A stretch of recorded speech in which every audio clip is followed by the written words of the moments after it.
Welcome to another episode of the Wisdom Seat Podcast. I'm your host, Bill Moriarty. On today's episode, we are diving into the origins of the Wisdom Seat. I talk with Michael Carroll and Matt DiRodio, the two founders, about what brought them together, what their original vision was, and then we'll hear about the encouragement and almost command from senior lineage holders to them that they must preserve the teachings of Trungpa Rinpoche. And so they began to invite and host teachers, and then how an unintended community has begun growing. So let's jump right into the top and ask when the Wisdom Seat started and when they met. Actually, I still have emails from when we first started talking about this stuff. I have a date of July 2012 that Michael Fagan wanted to talk to you, and you copied me because you said Matt DiRodio and I are creating this thing and, what our vision was. Do you remember how you met, you two? Matt and me? I don't know, Matt. How did we? I would see you come up when I was living at Karmachuling, and I was on staff. Right. We really didn't interact. I mean, we'd say hi and have a beer or something, but nothing like the relationship you and I have now. And it was when I was going through my divorce, actually, and John Brown invited me to stay down, and we start talking about Mahamudra, actually. And you offered me the place to do my Vajrasattva mantra retreat. You said, don't tell Susanna. That was at the house where I'm at now versus the abandoned mansion that John lived in. Correct. Okay, Yeah. It was when you guys just built that Japanese section. Okay, cool. You said, hey, I got this really cool place that you could do your Vajrasattva mantra. I won't be here. John won't be here. I did like a 10-day retreat or something, 7-day retreat. I was trying to click through my Nundro. So When was this? the late 90s. So you met Karma Choling, Michael invites you down, so you have a friendship going. 10 years later, we have two where you're starting to put something together, which becomes the Wisdom Seat. Well, it was a little more than that because I was going to the Shambhala Center, and I used to go down quite a bit, and we'd see each other and talk, right? Bill here with just a short interruption. Matt DiRodio is about to talk about the time when he was at the Shambhala Center in Philadelphia as the head of culture and decorum, part of the 3-pillar vision of the Sakyong at that time. One of the things about culture and decorum, I was always trying to do something with Shambhala Day, and we talked about various ways we could celebrate as a community. Something that Trungpa Rinpoche really emphasized when he was building the institutions or seeding the institutions, that there were certain cultural events that he placed great emphasis on, like Shambhala Day, for example, Midsummer's Day. And he felt that part of bringing one's practice to fullest fruition was a sense of human culture and human celebration of just being human. And he placed great emphasis on that. What was really cool was I developed this relationship with Gus Isgro. Isgro's Pastries, the Italian pastry down on... Oh boy, here we go. Right, Here we go. I knew Food. pasta or pastry or someone's going to come in. Yeah, I used to go down with pictures. I drew a picture of a design I wanted on the cake because it was an Italian rum cake. And I remember it was in the first one, I brought one in, and it was gorgeous. I have pictures still of all the cakes that... You see where this is going, Bella? It's going to be all the It's gonna be on snacks. the pasta Sorry. next. I mean, Well, I shared it with people in the whole culture and decorum, but Gus Isgro's was really cool. And just to see somebody that was so passionate about making food, was really an expression of what Trungpa Rinpoche taught me, that we pay attention to our senses and how to present that nicely and have people enjoy and not be too uptight about it either. Okay, what happens next in this story? Are you hosting someone and it is separate from the Shambhala Center? I think I should also say is Michael and Susanna have always hosted and did things, in particular Midsummer's Day, at their place at Powell Condroling. I think there came a point, I'll just speak for myself and Matt can jump in here. Trungpa Rinpoche trained us in so many different ways. And many of those ways I didn't have access to. I mean, like, for instance, he trained translators, right? How to do translation correctly. He trained pretty advanced Vajrayana practitioners, right? Which I'm a Vajrayana practitioner, but I'm by no means advanced like some of these men and women I know of. He trained in poetry and flower arranging. Yeah, I mean, we could go on. And so there were many disciplines and many things that he gave us that Matt and I, and I'm sure to some degree you do too, Bill, Phil, we need to continue to explore those and share those and develop those wherever we can.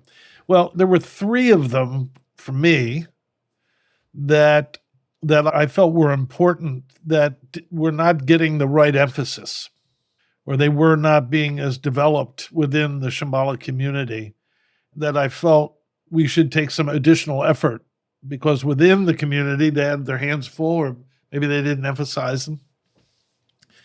One of them, which is very personal for me, is Trungpa Rinpoche training us with this outward-facing dynamic of engaging society on its terms, not ours. So that how do you engage modern society in such a way to inspire the best in it, rather than like inflicting Buddhism on people? How do you use livelihood, for example, as a way to do that? How do you use your relationships as a way? How to engage being part of a modern society? So, as you know, I've written all those books and blah, blah, blah. But the point is, that was a big deal in how I was trained by him, particularly in officer training. So that was an area of emphasis for me. But the other one was Trungpa Rinpoche taught us how to host teachers. He placed a real emphasis on it. One of the things that was very impressive about that was that, to a great degree, Tibetan teachers, when they came to the United States, they saw a big part of it as Trungpa Rinpoche's kind of world, that he had created a platform or a place from which they could take their seat and be hosted properly, and shrine rooms at work, and people who know how to help a teacher do what they need to do. And he worked pretty hard with people. He worked hard. Yeah, he worked hard. I mean, he was up 24/7. Yeah. So that was something that he placed great emphasis on. And I always felt, and I'm sure Matt feels the same, that he expected us to continue that level of invitation to our lineages.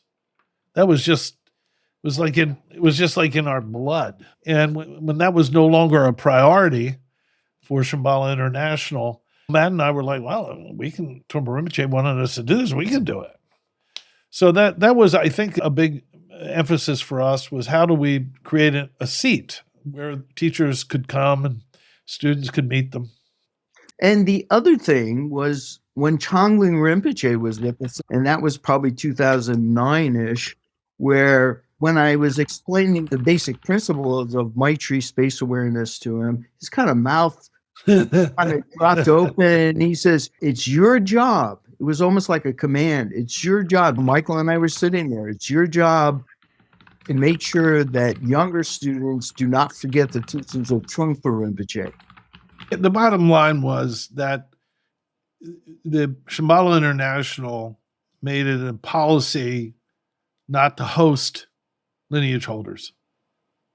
So from our point of view, it was like, rather than having cranky pants about this, our idea was, well, let's do it. Let's not just complain. Let's invite the teachers, create an environment, make sure it's done properly. We don't need to create problems. And that was the other thing, too, is the teaching of Trungpa Rinpoche's Buddhist teachings at the center began to wane. And that was not a priority there.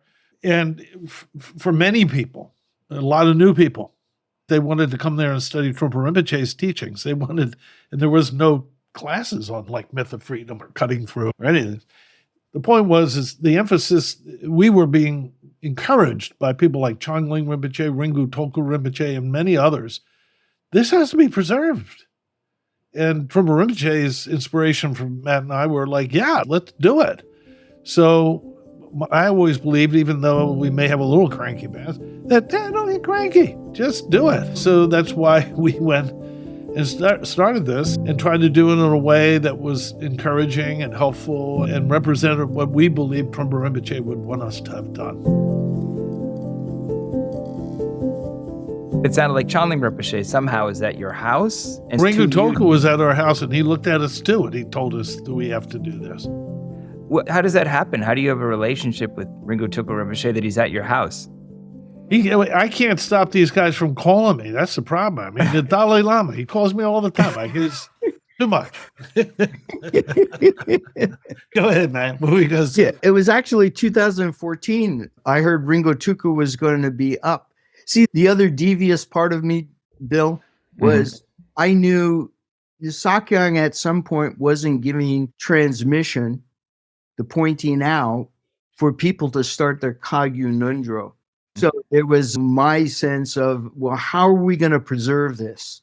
How does somebody get the pointing out to start their Nundro and then proceed on in this path? And that was a big discussion with Larry. I used to talk to Larry on the phone, Larry Mermelstein, quite a bit in that period around 2000, the early 2000s. And he said there were some sympathetic lamas and Ringo Tulku being one of them. And I saw that Ringo Tulku was going to be in New York, up in Brooklyn. This was 2014. So we went up to Brooklyn and I introduced myself to Ringo Tulku. I said, "Hi, I'm a student of Trungpa Rinpoche. We would like you to come to Philadelphia. And we have this thing we just started called the Wisdom Seat. And would you come and give a talk?" "Well, what's in Philadelphia?" I said, "It's the birthplace of America." And at the same time, I was looking at these letters that I sent to Pachak Rinpoche. Mm-hmm. And so when Pachak Rinpoche actually said, "Yes, I will come," and that was 2015. So we start hosting teachers. Then Ringo Tulku came, and that's when I supplicated him and asked him if he would be willing to give pointing out, because that was my original intention too, was to try and find, because there were so many people, like what Michael was saying, that they wanted to make sure the tradition of Trungpa Rinpoche and how he did things was carried through. It's like we're doing now. It's very experimental. Well, the other thing too, Matt has worked hard at building relationships with many of these teachers, but there's also the other issue too, is we're very fortunate where we're located. We have access to Swarthmore College, the infrastructure there, so that if we want to do a public talk in a beautiful setting at one of the top universities or colleges in the world, they're very accommodating to us. Right down the street, within walking distance, is an active Quaker retreat center where we can run extended retreats. We have this property has been named and blessed by several lamas, and it has its own meditation place. So the infrastructure is here. And over time, teachers like Unintended and others have realized, well, this is and we're by an airport. We're within 12 minutes of an airport. All of this makes it helpful for students and teachers to come together. This is a place where we can gather efficiently, so to speak, get to know one another. And to make matters even better, is Matt cooks great pastas. So the teachers just can't help but come back. That's the key. Yeah, it really has been a hook in a lot.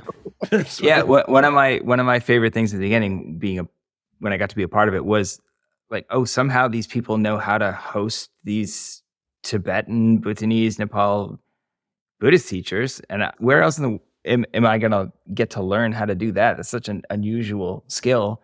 Yeah, and a few things. Let me just throw three things out here. One is precision, is being precise, is that you create an environment where the quality of the engineering of every detail, be it the bed or the car, or the parking, or the windows cleaned, food, whatever, there's a sense of precision and elegance, but simple, just restrained elegance and simplicity. The other is relaxation. often what happens with teachers is that the students are so enamored and in love with the teachings that it creates an inability for a connection to occur. The teacher is almost objectified and the students are wanting to be believed. God, I spent the first 14, 15, maybe 20 years of my career going, oh, the Lama, whatever, which is good. I mean, I'm not putting that down. But the issue is how do you create an environment in which people can relax and be themselves in the midst of precision, which requires people to, what Trungpa Rinpoche is, have your head and shoulders, to be dignified. So this sense of simple elegance that creates an environment for relaxation. And then the third, which I think is the most important, is maintaining your experience of the awakened state or the view, maintaining your view, the view. I always said when I taught level ones, let's all agree that we're not going to do the level one correctly. Okay, let's not do it correctly.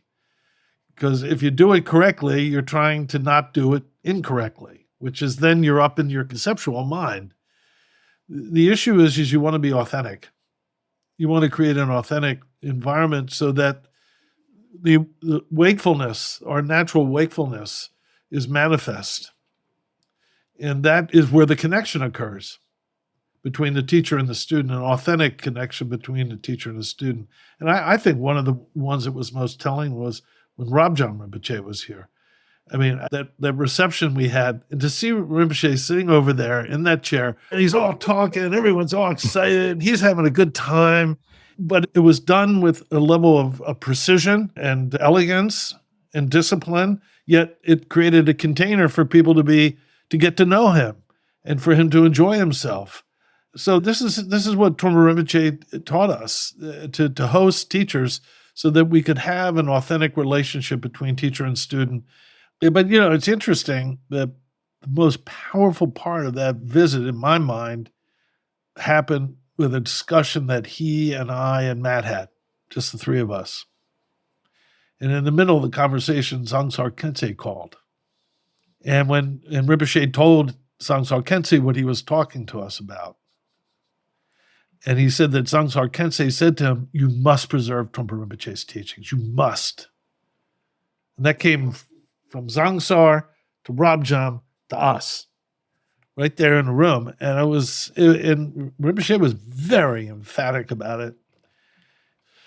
So these kinds of lineage kind of gestures are very important. And this empowers and inspires us to do this work because these teachers see how important it is.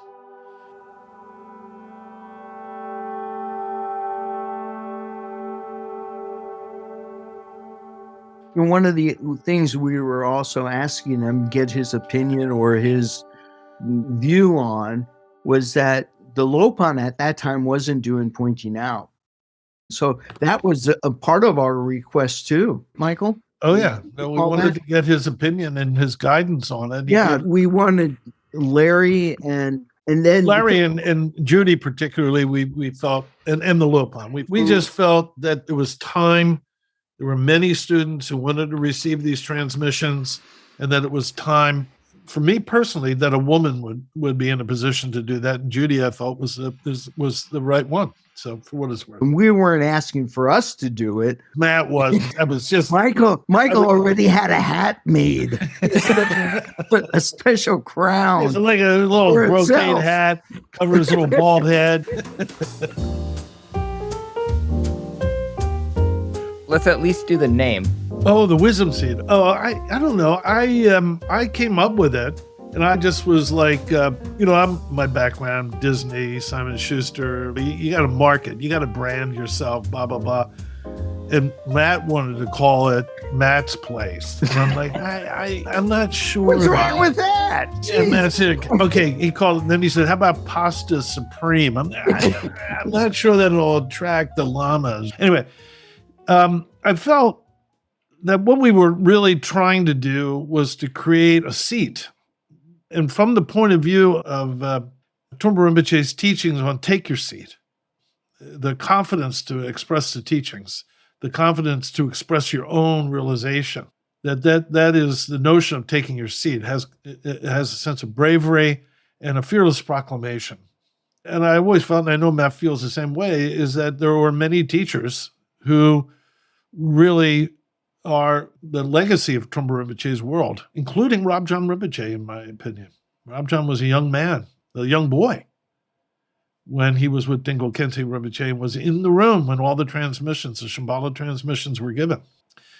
But the point is the notion of a seat where a teacher could come and take his or her seat and express the teachings with confidence and clarity and build and create an environment for students to enjoy that relationship. That was the notion of the seat. And then the wisdom seat, from my vantage point, is a combination of both prajna and jnana, that there is a clarity and a sharpness of the penetrating teachings, but also an environmental wisdom that is transmitted. Then he called me and he goes, "We need a logo." And I said, "I know the guy." I called John Weber, and that's how we came up with. I said to Michael, I said, "I really see the Avom as having a signatory proclamation for the wisdom seat." And John came up with different colors and stuff. And I also have to give our friend Ellie a little nod there with the swoosh.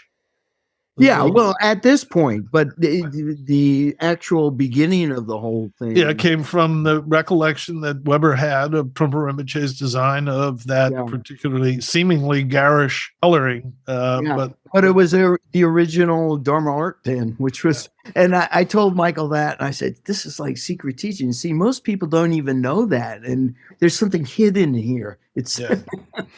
When you started this, did you expect it would be growing into its own community like it is now?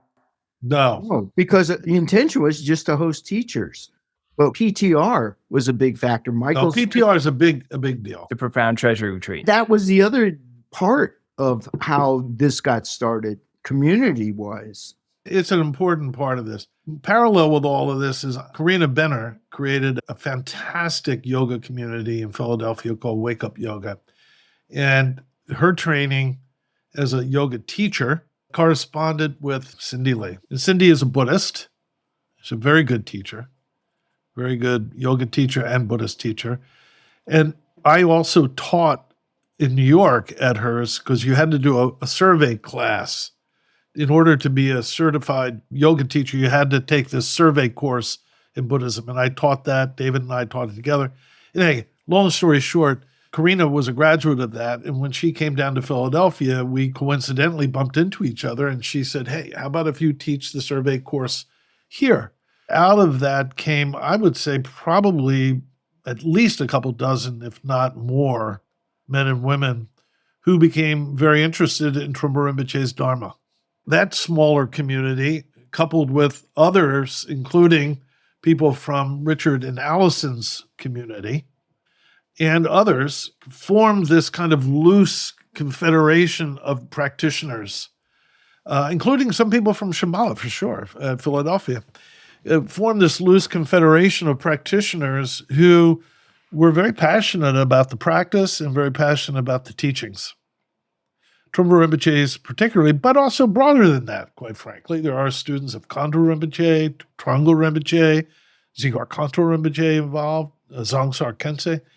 So this kind of natural just configuration of men and women happened.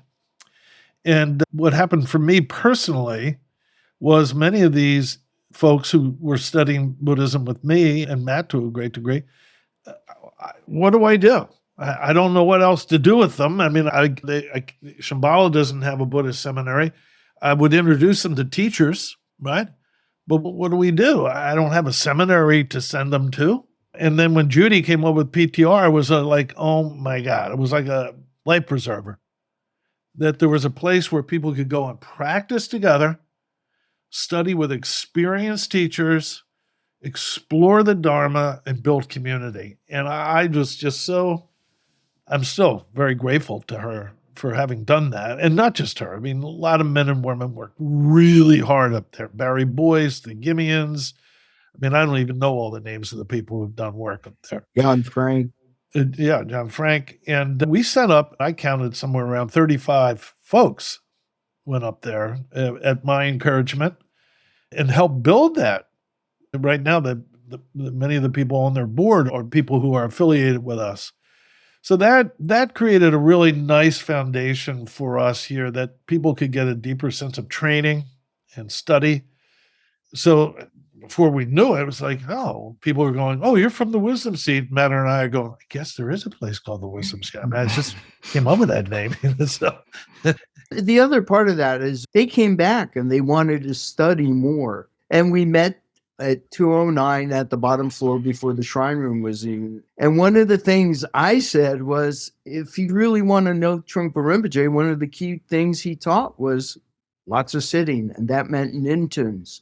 So that's how that developed. But it was really PTR, the desire of people to want to know more about Trungpa Rinpoche's teachings. And Michael invited me down. He said, hey, why don't you come down and we can talk and read this stuff together. And then the thing that really made it so that we had to organize in the way we are now is when the calamity happened at Shambhala International, which is so sad. I mean, it really is sad. And I don't want to get into all the broken hearts, many broken hearts. People were so disenchanted. I made a decision myself personally, like, we're not going to just pretend Shambhala disappeared. We're not. So I wanted to do a book club. I'm like, hey, why don't we just read The Sacred Path of the Warrior together? I said this to Nichtern. Why don't we just read it, And he said, that's a good idea. Why don't you invite some other people to get involved? I'm there. Okay. So I called Judy and Gibeon, Carolyn Gibeon, and Susan Piver. And I said, hey, why don't we have a... Well, before you know it, I won't get into it. Before you know it, you know what happened because you were there, Bill. You had 1,500 people globally wanting to get into the conversation. And yes, during the pandemic. Yeah, during the pandemic. Yep. And I was like, whoa, and just have conversations, just to study the principles and enjoy. And as financially, we're like, whoa, people are donating money. I mean, what do we do? I don't know what to do with it. And that's when it became international, right? And we always saw ourselves as a mid-Atlantic location for teachers to come. And there are many Vajrayana practitioners in this area. As I said earlier, students of Khandro Rinpoche, Trungpa Rinpoche, Zigar Kanto Rinpoche, Zangsar Khyentse, and others. They're all in this area. And there was no magnetic dynamic that could bring those communities together. And that's what the Wisdom Seat was intended to do. But I must say, we never wanted to talk about having a community in the sense because we didn't want to take away from other things. We just wanted to host teachers. Yeah. But we saw the need that people needed a more centralized or something to offer, right? And then COVID hit.